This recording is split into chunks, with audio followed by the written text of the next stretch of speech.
Looking back, I still can't explain what happened that night. It's been months, but the memory feels as vivid as if it happened yesterday. I had just finished a long day at work and was eager to get home. The route I usually took was under construction, so I decided to take an alternative road, a narrow, deserted highway that cut through a dense forest. The rain started about halfway into my drive. At first, it was just a drizzle, but soon it turned into a downpour. The windshield wipers struggled to keep up, and the beams of my headlights barely penetrated the thick curtain of water. The rhythmic thumping of the rain against the car was the only sound, aside from the hum of the engine. As I approached a sharp curve, something caught my eye. Standing by the roadside, just at the edge of the forest, was a woman. She was wearing a long white dress that clung to her body, soaked from the rain. Her hair hung down in wet strands, partially obscuring her face. I slowed the car instinctively, my eyes fixed on her as I passed. She didn't move, not a single twitch or shift of weight. She just stood there, her head slightly tilted as if she were listening to something I couldn't hear. The image stuck with me long after I had passed the curve. I couldn't shake the feeling that something about her was off. Maybe it was the way she stood so still in the pouring rain, or how the darkness seemed to swallow her as soon as I drove past. I tried to push it out of my mind, focusing instead on getting home safely. Minutes passed, and the rain showed no sign of letting up. The road twisted and turned, the headlights revealing only short stretches of wet asphalt before disappearing into the darkness. I was just starting to feel a sense of relief when I saw her again. This time, she was further ahead, standing on the opposite side of the road. My hands tightened on the steering wheel as my stomach dropped. It was impossible. There was no way she could have gotten there so quickly. I slowed the car again, hesitating. Her posture was identical to before, still unmoving, her head slightly tilted. The rain dripped from the ends of her hair, and her dress clung to her body in the same unsettling way. As I passed her, I felt a cold chill run down my spine, despite the warmth inside the car. Her presence felt wrong, like she didn't belong there. For a moment, I considered stopping to ask if she needed help, but a gnawing instinct told me to keep driving. After I passed her for the second time, I couldn't stop glancing at the rear-view mirror. The road behind me was empty, but I couldn't shake the feeling that I was being watched. My heart pounded in my chest as I tried to focus on the road ahead, but the image of her standing there refused to leave my mind. The rain had become a torrential downpour, and visibility was almost non-existent. My hands were gripping the steering wheel so tightly that my knuckles turned white. I told myself over and over that it was just a coincidence, that the woman couldn't possibly have been the same person. Yet, the unease in my chest was growing heavier with each passing mile. Then, I saw her again. This time, she was in the middle of the road, directly in front of me. My foot slammed on the brake instinctively, and the car skidded on the wet asphalt, tires screeching. The headlights illuminated her figure perfectly. Soaked white dress, long dark hair clinging to her face, and that same eerie stillness. My heart was racing, my breath shallow as I stared at her. She didn't move, didn't flinch, even as my car came to a halt just feet away. It was as if she were made of stone. "Are you okay?" I shouted through the closed window, though I wasn't sure she could hear me over the sound of the rain. No response. I considered stepping out of the car to approach her, but something deep inside me screamed not to. Instead, I turned on the high beams, hoping the extra light would help me see her more clearly. And then, just as the beams hit her face, she vanished. Not like someone stepping out of view, but like she was never there to begin with. One moment, she was standing in the rain, and the next, the road was empty. My skin crawled as I realized there wasn't a single drop of water or footprint where she had been. My hands trembled as I gripped the steering wheel, my mind racing with questions. Was I hallucinating? Was the exhaustion from the day playing tricks on me? Or was it something worse, something I couldn't explain? I pulled the car over to the side of the road, desperate to gather my thoughts. The rain pounded on the roof, a deafening rhythm that only heightened my anxiety. I closed my eyes, trying to take deep breaths, but the unease refused to leave. Then I heard it, a faint tapping on the passenger side window. My heart stopped. Slowly, I turned my head toward the sound, expecting to see her face pressed against the glass. But when I looked, the window was empty. Still, the tapping continued. It was soft, rhythmic, almost deliberate, as if trying to draw my attention. I rolled down the window slightly, just enough to let in the sound of the rain. That's when I noticed the smell. It was earthy and wet, like fresh soil mixed with decaying flowers. It filled the car, overwhelming my senses and making my stomach churn. I rolled the window back up and locked all the doors, my pulse racing. In the rear-view mirror, I caught a glimpse of movement. For a split second, I thought I saw her standing in the distance, her figure barely visible through the sheets of rain. But when I turned to look directly, there was nothing there. I sat frozen in the car, my mind racing. My breath came in short, shallow gasps, and the smell of damp earth and decaying flowers lingered in the air, making my skin crawl. The rain seemed louder now, as if it were pressing down on the car, trapping me. I couldn't stay there any longer. Whatever was happening, I needed to leave. Starting the engine, I hit the gas pedal harder than I intended, the tires skidding briefly on the wet pavement before the car surged forward. My hands gripped the steering wheel so tightly that they ached, but I didn't dare loosen my hold. As the car sped down the road, I glanced in the rear-view mirror. For a moment, everything was normal, just the dark, rain-soaked road stretching out behind me. But then, I saw her.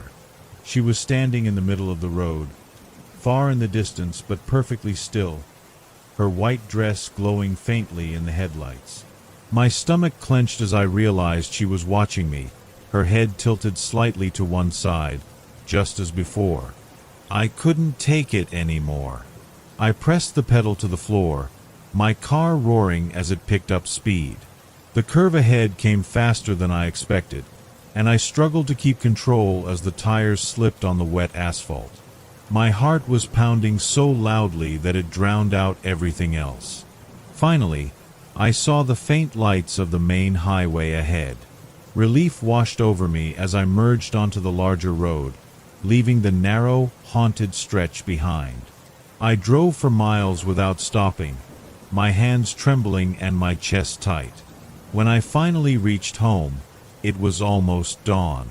I parked the car and sat there for a long time, unable to move. My body was exhausted, but my mind was wide awake, replaying every moment of that drive. Who was she? What was she? I had no answers, only the certainty that what I had experienced was real. I haven't driven that road since. In fact, I avoid driving at night altogether. Even now, months later, I can still see her face in my dreams, her figure standing motionless in the rain, waiting. I've told a few people about that night, but most of them laugh it off or say it was a trick of the light. Maybe it was. Or maybe she's still out there, waiting for someone else to take that road. If you ever find yourself driving alone on a dark, rainy night, and you see a figure by the side of the road, do yourself a favor, don't stop. It's been years since that night, but I can still feel the chill that crept down my spine as if it happened yesterday. At the time, I was living alone, working a demanding job that often left me traveling late at night. That particular evening, I had visited an old friend and decided to take a shortcut home, a rural highway I hadn't driven in years. The road was desolate, stretching endlessly into the darkness. The sky was unusually clear, with stars dotting the heavens, but it offered little comfort. The shadows of the trees lining the road seemed to lean closer, as if trying to swallow the car whole. The only sound was the low hum of the engine and the occasional crunch of gravel under the tires. I remember glancing at the clock on the dashboard. It was just past midnight. My body was heavy with fatigue, but I was determined to make it home. The emptiness of the road should have been reassuring, but instead it felt oppressive, like I didn't belong there. Then I saw them, headlights in the rear-view mirror. At first, they seemed faint, like a distant star, but they grew brighter at an alarming speed. My chest tightened as I realized the vehicle was approaching far too quickly. Within moments, a massive truck loomed behind me, its headlights so bright they reflected off my mirrors, blinding me.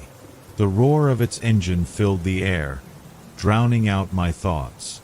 Just as I thought it would crash into me, the truck swerved and sped past, disappearing into the darkness ahead.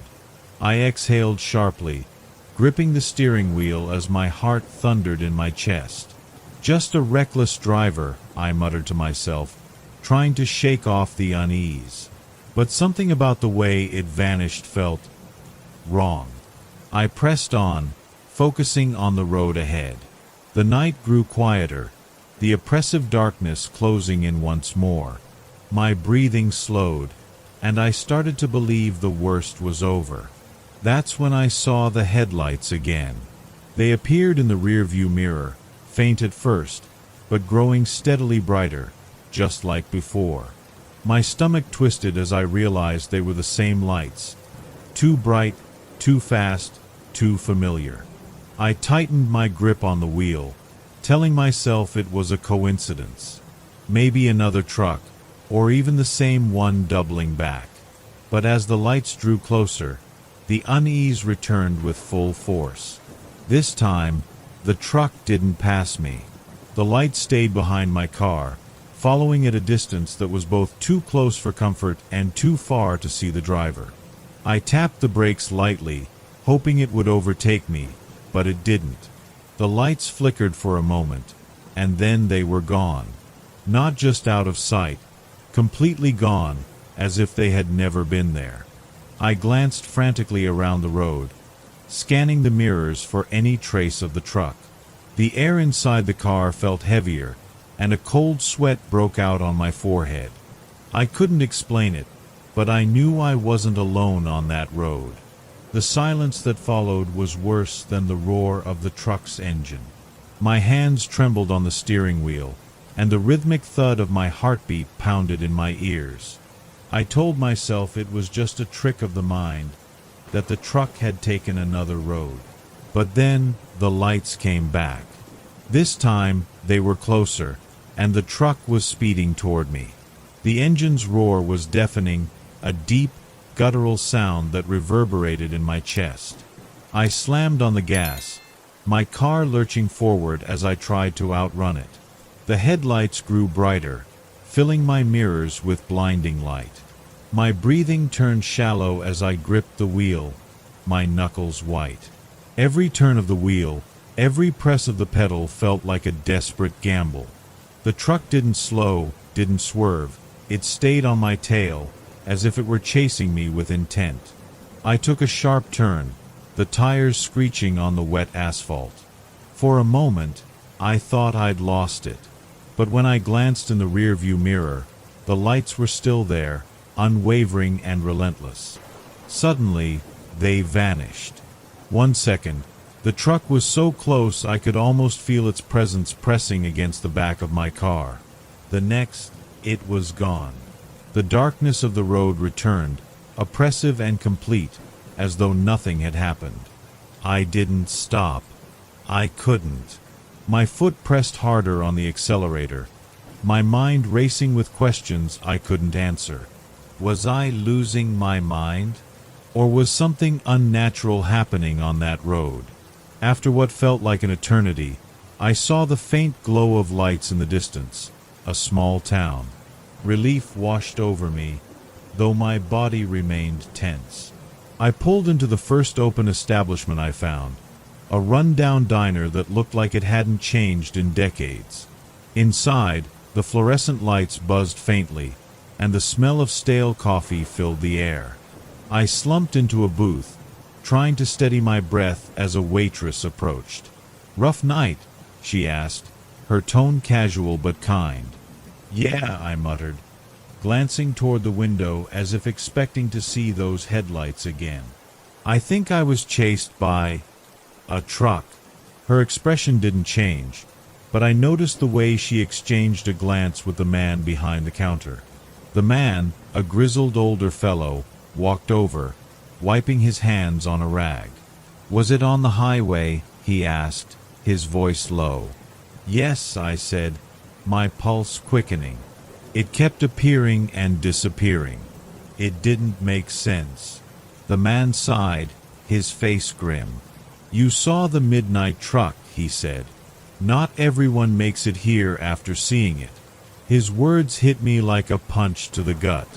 My mouth went dry as I stared at him, searching his face for some sign that he was joking. But his expression was deadly serious. The man's words hung in the air, heavy and suffocating. "The midnight truck?" I repeated, my voice barely above a whisper. He nodded, sliding into the booth across from me. "It's not just a legend around here.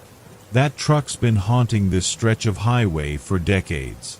Nobody knows where it came from, but those who see it, well, let's just say you're lucky to be sitting here." "Lucky?" I asked, my throat dry. It didn't feel lucky. It felt like it was trying to run me off the road. "That's what it does," the man said, his tone grim. "It feeds on fear, chases people until they're too scared to keep driving. Then it takes them. No one knows where, but they're never seen again." The room seemed to tilt as his words sank in. I tried to rationalize what he was saying, but the memory of the truck's impossible appearances was too vivid, too real. My hands trembled as I clutched the edge of the table. "You mean, I couldn't bring myself to finish the sentence. The man gave a solemn nod. "You did the right thing by not stopping. Some people get curious, think they can figure it out. Those are the ones who don't make it." The waitress approached, placing a cup of coffee in front of me. "On the house," she said softly.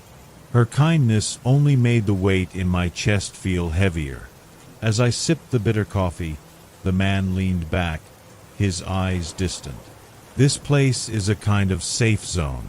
The truck never comes here, but if you're smart, you won't take that highway again. It doesn't let go easily." I left the diner as the first light of dawn crept over the horizon. The air felt different, lighter, almost safe, but my nerves were still raw.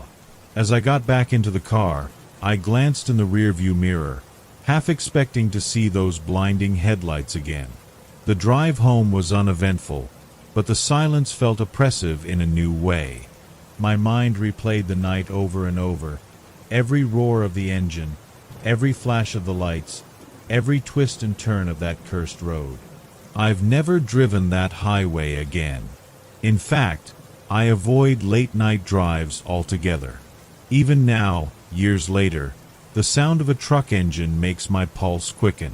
Sometimes, I wonder what would have happened if I had stopped, if I had let my curiosity get the better of me. But then I remember the man's warning and the stories he told. Some mysteries aren't meant to be solved. If you ever find yourself on a lonely highway in the dead of night and see a truck that doesn't belong, do yourself a favor, don't stop. Just keep driving. It's strange how one moment can stick with you for years, refusing to fade, no matter how hard you try to forget. For me, it was that night on the highway, a night I'll never fully understand, no matter how many times I replay it in my mind. I was traveling back home after a weekend visit to a friend. My car had broken down in the middle of a desolate stretch of highway, miles from any town. With no phone signal and no idea when another car might pass, I was left with no choice but to start walking. The night was eerily quiet. The occasional rustle of leaves or the distant cry of a bird were the only sounds that broke the oppressive silence. The darkness seemed thicker than usual, pressing in on me from all sides. Each step felt heavier, the weight of isolation gnawing at my nerves. I must have walked for an hour, maybe more, when I finally saw the faint glow of headlights in the distance. Relief washed over me as the car approached. I waved frantically, and to my immense relief, it slowed and came to a stop. The vehicle was an old sedan, its paint scratched and dull. The driver leaned over to open the passenger side door.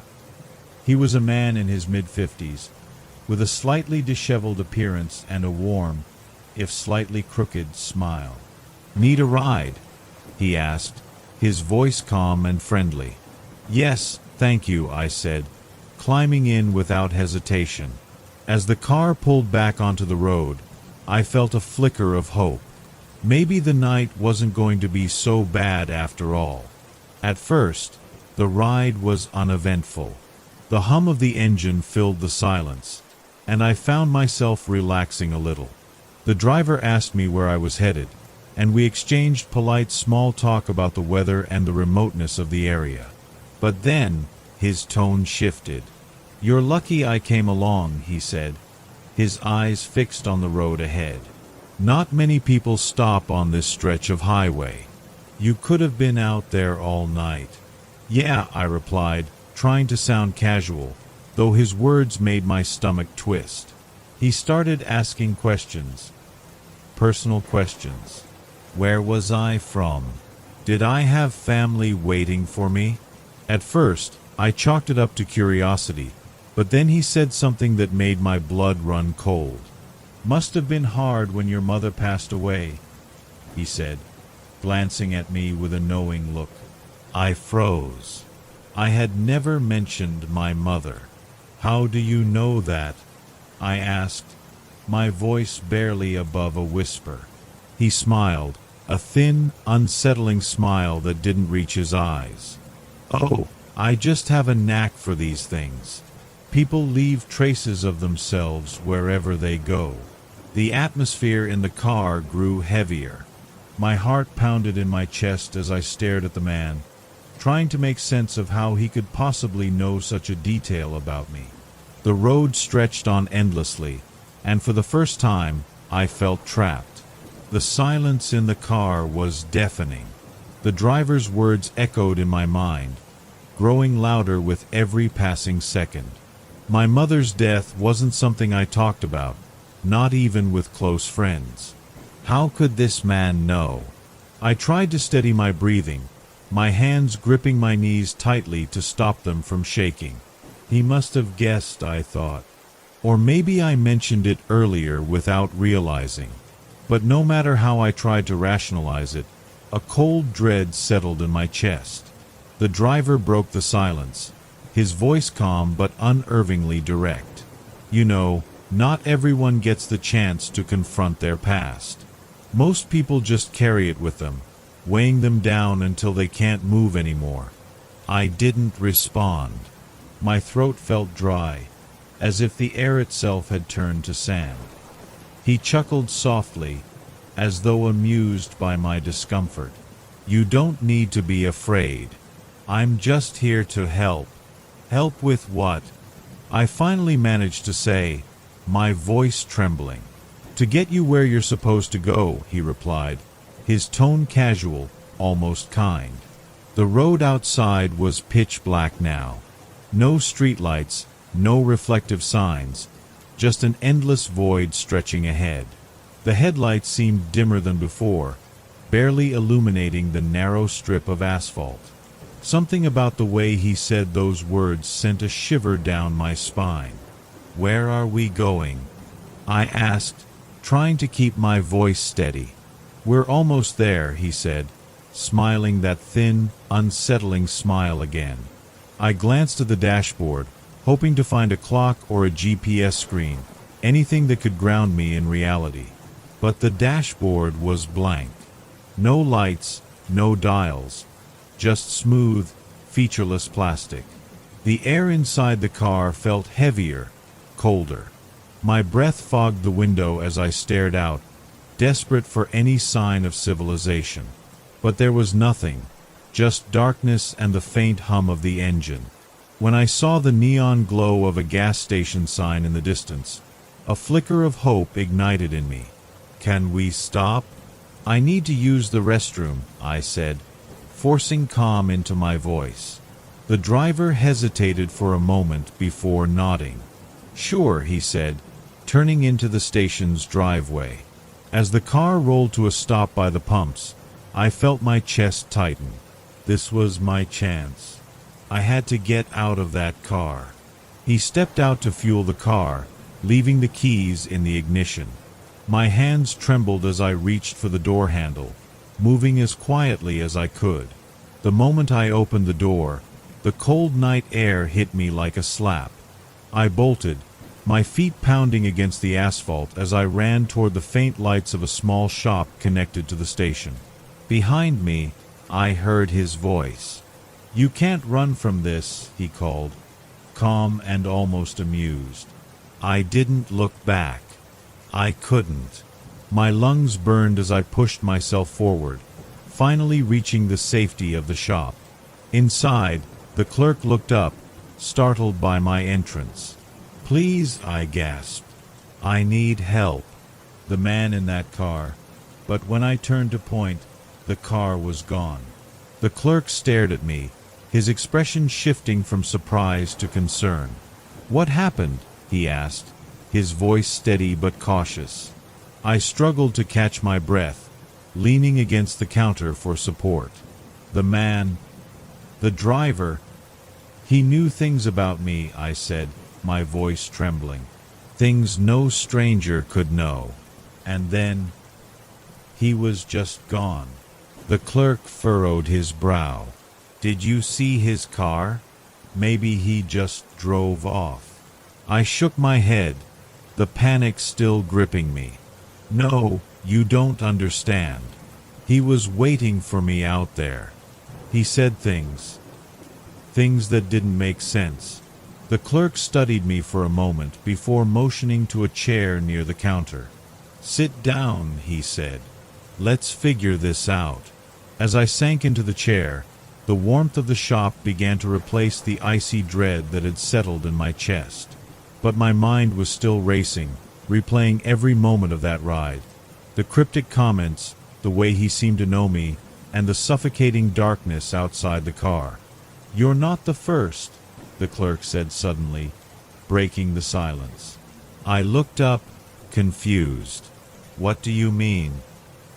He hesitated, glancing toward the window as if expecting to see something there.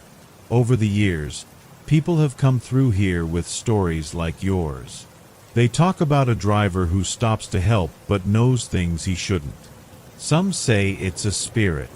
Others think it's something worse." A chill ran down my spine. "What happens to them?" I asked, though I wasn't sure I wanted to know the answer. "Most don't come back to talk about it," he said quietly. "You're lucky." I stayed in the shop until dawn, unwilling to step outside while the darkness still lingered. The clerk didn't ask me to leave, though I could tell he didn't entirely believe my story. When the first light of day crept over the horizon, I finally mustered the courage to leave. The clerk offered me a ride into the nearest town, and I accepted without hesitation. As we drove, I kept glancing over my shoulder, half expecting to see that old sedan tailing us. But the road behind us remained empty, and the warmth of the morning sun slowly eased the tension in my chest.